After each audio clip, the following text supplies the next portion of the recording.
Syederalon pasukan Chechnya melakukan perang di kota, memukul mundur militer Ukraina dengan peluru dan bazooka atau peluncur roket anti-tank Sabtu 16 April 2022.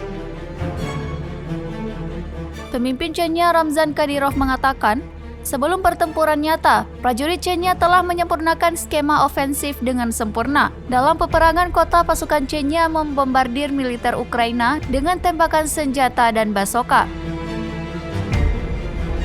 Kadyrov menjelaskan dalam perang kota pasukan Chechnya dikomandoi Sultan Rafaev yang selalu menangani proses ini dengan sangat serius.